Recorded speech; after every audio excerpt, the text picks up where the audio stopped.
이제 프레임에 대해서 설명을 해 드릴 텐데요. 프레임이라고 하는 것은 틀이라고 하는 뜻을 가진 영어입니다.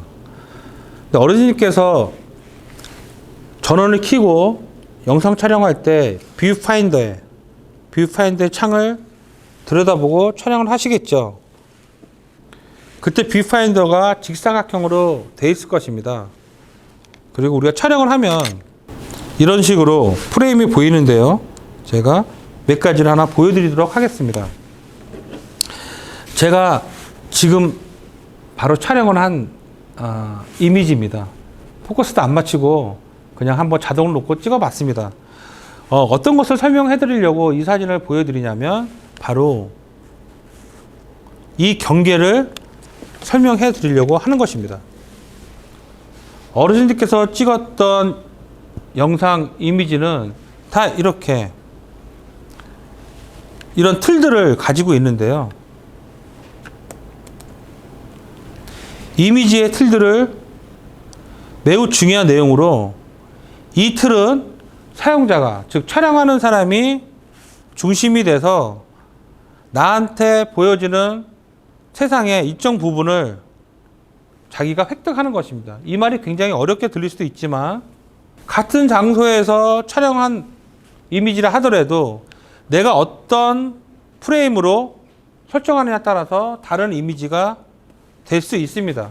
곧 내가 이만큼은 보여주는 것이고 이거의 경계의 바깥으로 있는 이미지는 보여주지 않는다는 굉장한 주체적인 결정이 바로 프레임 안에 있는 것입니다. 이 얘기는 무엇을 의미하냐면 같은 장소입니다. 바로 내가 생각하는 이야기를 담을 수 있는 그릇이라고 생각하면 되겠죠. 그래서 곧 프레임은 저는 생각의 틀이라고 설명드리고 싶습니다. 그래서 이 생각의 틀을 어떻게 담아내느냐, 이것은 매우 중요한 문제인데요. 이 생각의 틀을 프레임을 담아내는 방법은 세 가지가 있습니다. 카메라의 위치, 카메라의 각도, 세 번째 카메라의 거리입니다. 이 위치와 각도와 거리를 내가 어떻게 조정하느냐에 따라서 매우 다른 이야기가 될 수 있습니다. 네, 그 중요한 세 가지 중에서 처음으로 먼저 설명드릴 것은 위치입니다. 어르신들, 지난 수업에 영상을 구성하기 위해서 네 가지 중요한 조건이 있다고 이야기 드렸습니다. 카메라 렌즈, 카메라 거치대, 그리고 내가 찍고자 하는 대상. 근데 그 첫 번째 카메라에 구성하는 데 있어서 제가 지금 오늘 말씀드린 세 가지, 위치, 각도, 거리, 이것을 제가 결정을 해야 되는데요. 이 카메라의 위치가 어디 있느냐에 따라서 매우 다른 이야기가 될 수 있겠죠. 특히 이 위치는 조명하고도 연관이 되어 있습니다.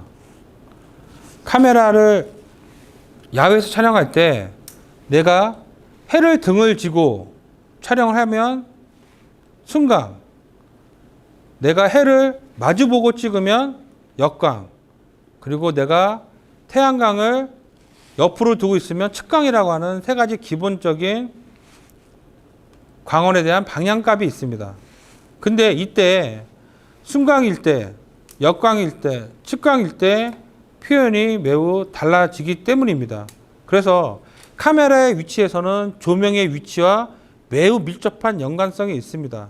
아마 오늘 스마트폰으로 어르신들께서 셀카를 한번 찍어 보시죠. 근데 그 셀카 찍을 때 어떻게 하면 이쁜 얼굴이 나올까요? 많은 젊은 친구들이 오른팔이나 왼팔을 쭉 뻗어서 높은 각도를 유지하고 촬영을 합니다. 곧 그것은 얼굴이 가늘하게 나오기 위한 방법인 거죠.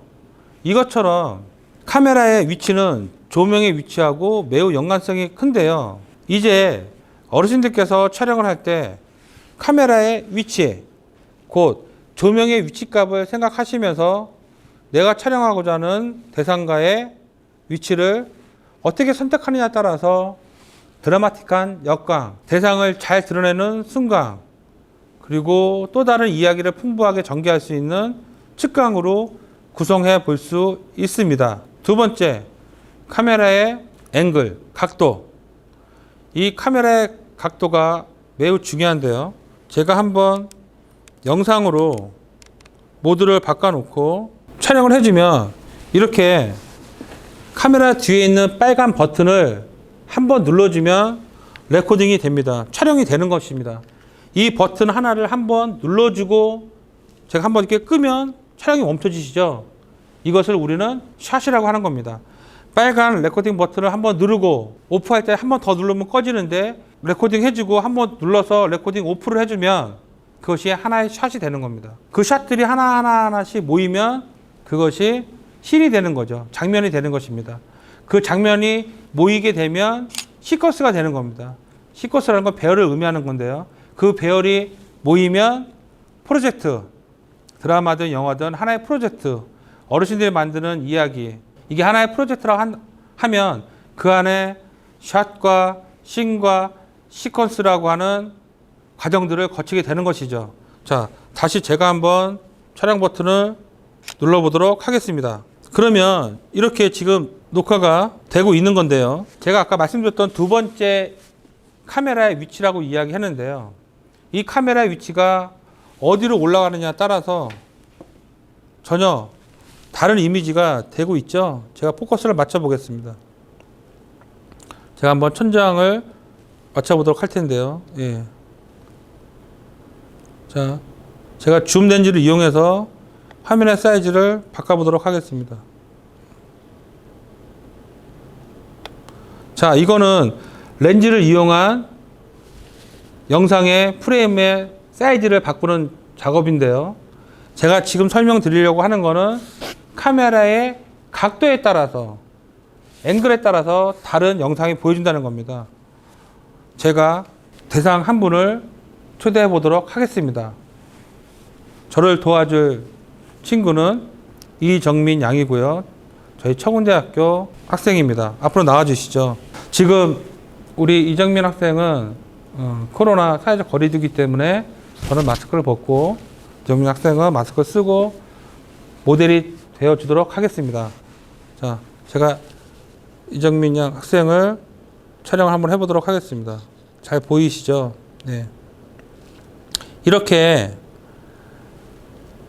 지금 카메라의 렌즈와 지금 모델이 같은 수평 관계에 있는 것들을 우리는 수평 앵글이라고 하고, 특히 제가 촬영자가 뷰파임들을 들여다볼 때 나의 눈높이로 촬영을 하고 있으면 이 앵글을 아이 레벨 앵글이라고 하는 겁니다.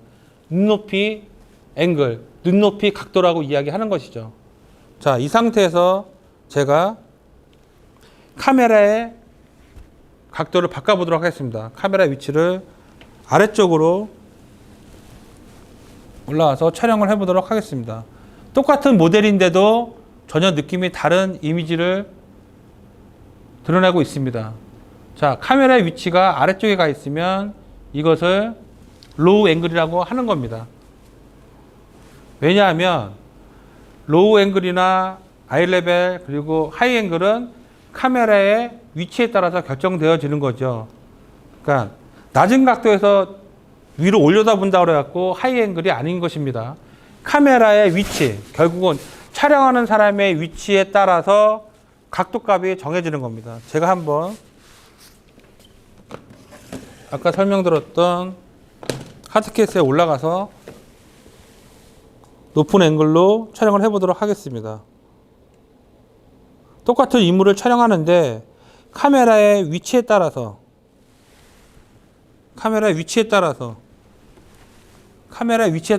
전혀 다른 영상 이미지를 얻을 수가 있겠죠.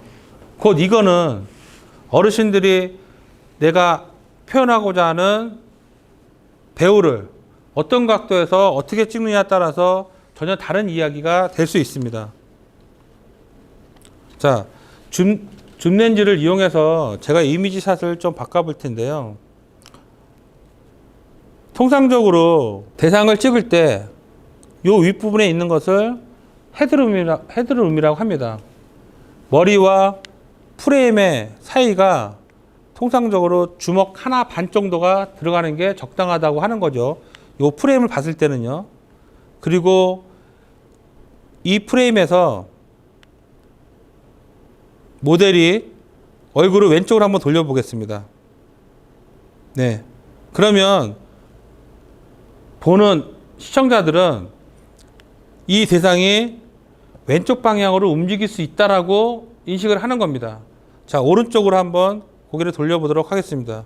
자, 그러면 오른쪽 방향으로 움직이거나 아니면 이 배우가 오른쪽에 있는 어떤 것을 바라보고 있다고 인식을 하게 되는 것입니다. 이거를 노이즈 룸이라고 하는데요. 바로 코를 노이즈라는 영어 단어를 갖고 한 것입니다. 그리고 또 이런 어떤 방향, 운동 방향에 대해서도 이야기를 하는데요. 결국은 배우의 보는 방향에 따라서 시청자들의 보는 이야기의 방향도 정해질 수 있다. 곧 그 얘기는 카메라의 위치와 각도는 시청자들이 바라보는 위치와 각도일 확률이 매우 높다라고 말씀을 드릴 수 있습니다. 자, 고맙습니다. 그리고 이제 카메라의 거리에 대해서 설명을 해 보도록 하겠습니다.